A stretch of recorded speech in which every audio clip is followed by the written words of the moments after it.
After months of waiting, Raising Kanan is finally back. And if episode 1 is anything to go by, season 5 isn't wasting a second getting into the drama. The premiere opens with a cloud hanging over South Jamaica Queens, and that cloud has a name: Lulu Thomas. For years, Lou was one of the most complicated characters in the Power universe. He was never fully comfortable with the life. While everybody else seemed determined to climb higher in the game, Lou spent most of his time looking for a way out. Whether it was music, relationships, or simply trying to find peace, Lou always felt like a man trapped between two worlds. Unfortunately, in the end, neither world was able to save him. Episode 1 begins with the aftermath of his death, still sending shockwaves through the family. The funeral isn't just a funeral. It's a reckoning. Everyone arrives carrying something different. Some bring grief. Some bring guilt. Some bring questions they aren't ready to ask out loud. And nobody is carrying more weight than Rack. As family, friends, and associates gather to pay their respects, it's impossible not to notice how different Rack looks compared to previous seasons. This isn't the confident queenpin who always had 10 backup plans ready to go. This is a mother, a sister, and a woman who's running out of people to lose. The church is packed, but the atmosphere feels cold. People whisper. People stare. People wonder. Because in the streets, funerals are never just about mourning the dead. They're about figuring out what happens next. Who benefits? Who takes control? Who's responsible? And perhaps most importantly, who's lying? Those questions hang over Lou's funeral from beginning to end. As the service continues, memories of Lou flood back. Not just for the audience, but for the characters too. Every speech feels loaded with things left unsaid. Every tear carries years of pain. You can tell that everyone is trying to remember the good parts of Lou. The dreamer, the brother, the uncle, the musician. But the tragedy of Lou's story is that his demons always seemed one step ahead of him. The funeral scenes are some of the strongest emotional moments the show has delivered in a long time because they force every character to stop moving. For once, nobody can hide behind business deals, street politics, or violence. They're forced to sit with their emotions. And that's something many of these characters are terrible at doing. Nowhere is that more obvious than with Marvin. Marvin's reaction throughout the episode is heartbreaking because you can see a man trying desperately to keep himself together. He has worked harder than anyone to become a better version of himself over the past few seasons. But grief is a way of reopening old wounds. Every look Marvin gives tells a story. Every silence speaks louder than words. For all the progress he's made, losing Lou feels like losing a piece of himself.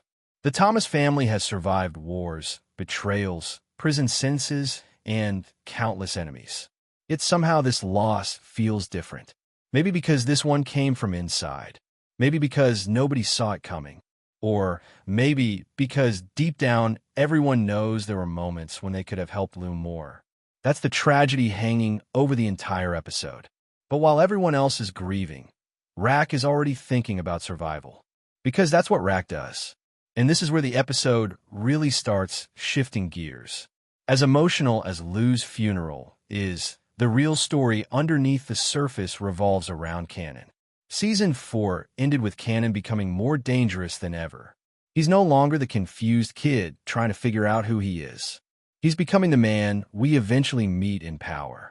And that transformation should terrify everyone around him, especially Rack. Throughout episode 1, there's a growing sense that Rack knows exactly how vulnerable Kanan has become. Not vulnerable emotionally, vulnerable legally, vulnerable politically, vulnerable in ways that could destroy everything. The problem for Rack is that Kanan isn't a child anymore. For years, she manipulated him, protected him, controlled him, but now she's trying to shield someone who thinks he's already a man. That's a dangerous combination. The episode repeatedly hints that certain people are getting closer to the truth about recent events. Questions are being asked. Timelines are being examined. Loose ends are beginning to move. And every time a new threat appears, Rack immediately steps in. Not as a drug queen pin, as a mother. It's actually one of the most fascinating parts of the episode.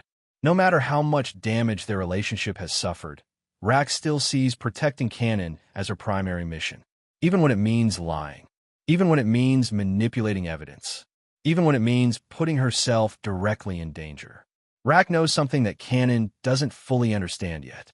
The streets don't care about intentions. The streets only care about outcomes. If investigators, rivals, or law enforcement connect Kanan to the wrong situation, his future could disappear overnight. And Rack refuses to let that happen.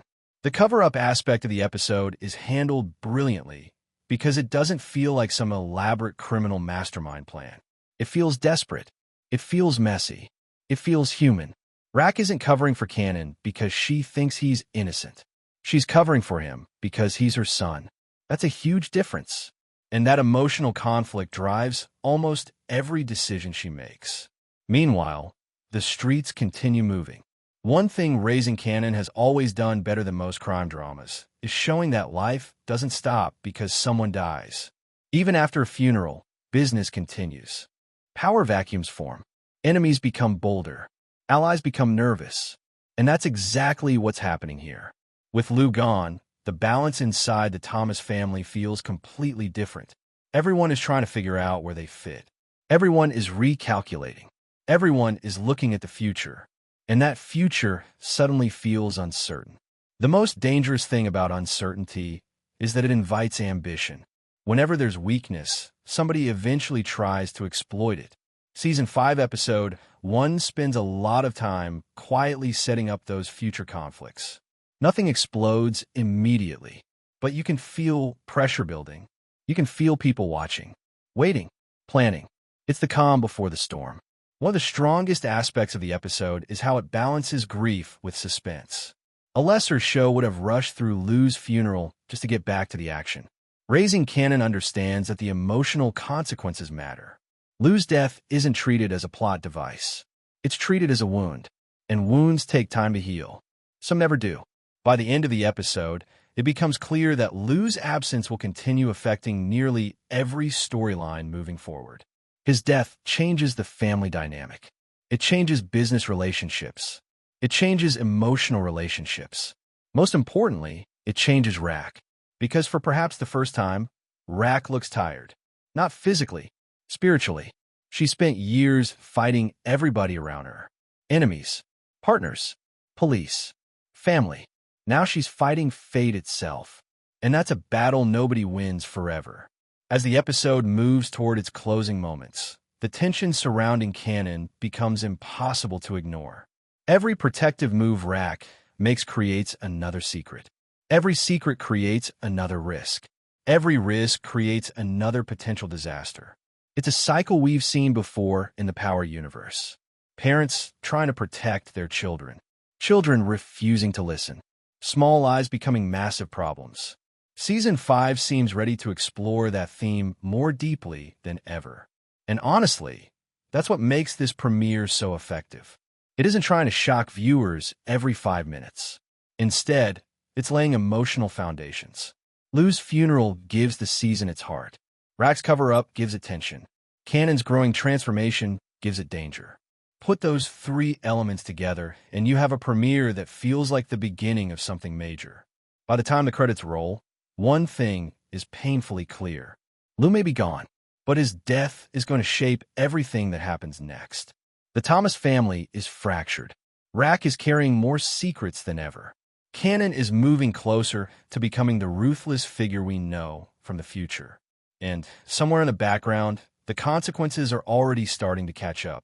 If episode 1 taught us anything, it's that season 5 isn't going to be about building an empire. It's going to be about surviving the fallout. And if Rack keeps covering for Kanan, the biggest threat to the family might not be an enemy on the outside.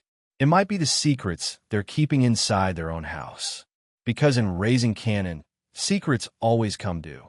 And when they do, somebody always pays the price.